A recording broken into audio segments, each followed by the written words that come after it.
그런가 하면 이재명 대표는 계속해서 극단적 친일 행위를 하고 있다. 윤석열 정부가 한미일 군사훈련에 대해서 이건 친일 행위이고 한반도에 우길기 꼽자는 거다라는 주장, 다소 극단적인 주장도 하고 있습니다. 자, 그러자 당내에서 정세균 전 총리가 이재명 대표와 다른 이견을 냈습니다. 북한 사실상 세계 4, 5위 핵무력국이다. 한국뿐 아니라 주변국, 미국에도 심각한 안보 위협이다. 한미일 3국의 안보 협력은 불가피하다. 라고 그제 사실 정세균 전 총리가 작심 발언한 겁니다. 이건 이재명 대표에 대한 사실상의 경고의 의미라는 분석도 많습니다. 정세균 전 총리는 그래도 총리를 해봤잖아요. 대표도 했고 의장도 했고 총리를 해봤던 국정을 책임지고 운영해봤던 나라의 재상이잖아요. 2위 2인자로서 국정을 운영해봤던 사람으로서 한미일의 안보 협력은 필요하다. 이걸 극단적 친일 행위로 민주당의 대표가 몰고 가서는 안 된다라는 경고의 메시지를 밝혔다라는 분석도 있습니다. 둘 중에 하나 아닙니까, 전용기 의원님? 이재명 대표 말을 따르면 한미일 안보 협력은 극단적 친일인 건데 정세균 전 총리는 그건 극단적 친일이 아니라 한미일 안보 협력은 불가피하다. 둘 중에 하나만 존재할 수 있는 거 아닙니까? 안보 협력은 필요하다고 저도 생각을 합니다. 그러나 이제 이게 말 그대로 극단적으로 좀 치닫지 않았으면 좋겠고 지금 당장에 그 일본 자위대가 그 동해상에 들어오는 것 저는 굉장히 반대하는 입장입니다. 사실 그 안보 동맹 같은 경우에는 필요할 수밖에 없습니다. 이제 중국과 북한과 그다음 러시아를 어느 정도 견제를 해야 되는 부분이고 사실 러시아를 차치하더라도 중국과 북한이 어떤 모습을 보일지 모르고 중국보다는 북한이 지금 저렇게 사실 저는 날뛰고 있는 거라고 보고 있거든요. 그런 측면에서 한미일의 안보 공조는 필요하다고 보고 있습니다. 그러나 지금 일본이 원하는 것을 다 들어줄 수는 없다고 생각합니다. 일본이 원하는 것은 본인들이 자위대를 넘어서 일본 군대로 승격을 하고 싶은 것이고요. 그 다음에 동해를 일본해로 바꾸고 싶어하는 야욕을 가지고 있는데 사실상 그 이번에 일본 자위대가 우리 동해에 들어와서 그러니까 독도 150km 이위 내에 들어와서 군사 훈련을 하는 거죠. 그렇게 되면은 결국에는 자기 국토를 방어하는 자위대가 그 자위의 영역을 동해까지 넓힐 수 있는 이런 명분을 좀 줄 수 있는 겁니다. 그렇게 되니까 이제 일본에서 미국에 항의해서 본인들을 일본 자위대를 일본 해군으로 바꾼 것이고 그리고 동해라고 표기되어 있던 것을 일본해로 바꿔서 미국에 있는 국방부가 그렇게 발표했다는 것 아닙니까? 그러니까 사실 한미일 안보 동맹은 굉장히 중요한데 여기에 편승해서 일본이 선 넘은 본인들의 야욕을 드러내고 있기 때문에 이것은 적절하게 견제를 해줄 필요가 있다. 이 정도 말씀드리고 싶습니다. 전용기 의원의 주장이 사실은 민주당 대다수 의견, 주류 의견으로 보이는데 이재명 대표는 주류 의견보다는 더 나갔습니다. 아예 일본과는 군사 협력도 하지 말아야 하라는 취지로 얘기를 합니다. 용산에 있는 이재명 부대변인과 이재명 의원이 맞붙었습니다. 불이 났습니다. 그럼 불을 끄기 위해서 이웃이 힘을 합치는 건 너무나 당연한 겁니다. 지금 북한의 핵미사일 위협이 가장 동북아에 직면한 위협입니다. 그 위협을 위해서 이웃 국가가 힘을 합친다는 건 전혀 이상한 문제가 아닙니다.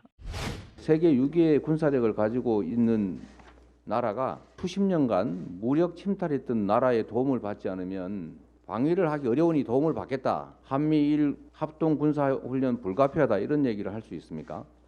참으로 믿기 어려운 발언인데 저는 대오각성이 필요하다라고 말씀드리고 싶습니다.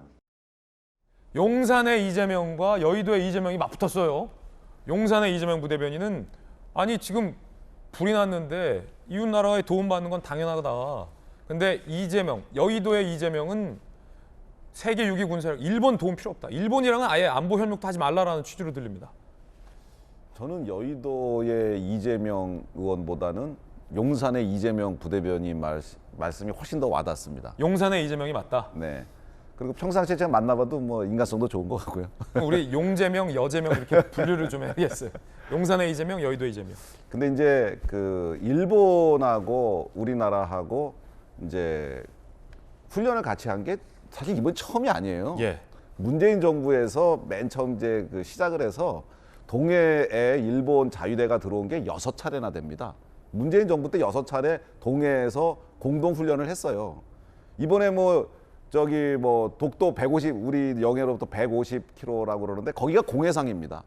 일본하고 우리는 나라가 가깝기 때문에 150km면 원래 큰 바다에서는 굉장히 먼 건데 공해상이에요. 일본하고. 우리 동해가 아니라 공해예요. 예, 우리 동해에 있는 공해상에서 한일 안보 훈련을 한 거예요. 근데 그러니까 과거에 문재인 정부에서 6차례 있었고 이번에도 있었기 때문에 이건 사실 문제 삼을 일이 전혀 아닌데도 불구하고 이렇게 여의도 이재명 의원께서 문제를 삼는 것은 그 지나치게 그 국민들의 반일 감정에 그런 것들을 좀 부추겨서 정치적 이득을 좀 얻으려고 하는 거 아닌가.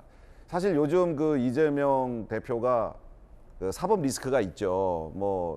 그 여사님에 대해서도 본인에 대해서도 지금 검찰에서 여러 가지 혐의로 조사를 하고 대장동, 백현동, 성남 FC 하다 보니까 이런 거를 좀 딴 데로 돌리고 싶은 마음에 너무 과도하게 그 반일 감정까지 이렇게 건드는 그런 일을 하는데 이것은 다른 문제까지는 모르겠는데 특히 안보 군사 협력 문제에 있어서는 절대 해서는 안 된다. 그 문재인 정부 때 6번 했던 걸 이번에 한 번 더 하는 것을 갑자기 자위대가 갑자기 해군이 돼가지고 우리나라의 우기기를 꽂고 이런 식으로까지 너무 비약하는 것은 좀 저는 너무 과도하다. 물론 일본이 그런 목적을 가지고 우리나라한테 무엇을 할 때는 우리가 반대 의견을 표하고 저지해야 되겠죠. 하지만 지금 훈련하는 것은 그거와 무관하다. 과거와 굉장히 동일했고 그 민주당의 지금 김병주 의원이 굉장히 앞장서서 그거를 반대하고 있던데 그분이 삼성 장군 출신입니다. 군대에서 그 일을 실질적으로 했던 분입니다. 사성 장군 출신이죠. 그 일을 삼성 장군일 때 그 작전사 맡으면서 그 일을 실제로 했던 분이에요. 근데 자기가 그 6차례나 6차례는 아니지만 몇 차례 정도 그 임기 동안에 그 한일 협력을 하고 나서 이제는 민주당 국회의원이 됐다고 해갖고 저건 잘못됐다 이렇게 얘기하는 거는 저건 좀 문제가 있다. 그래서 국익 차원에서 이것은 바라봐야 된다 이렇게 생각합니다. 저희들은 60초 광고 보고 돌아오겠습니다. 잠시 후에 뵙죠.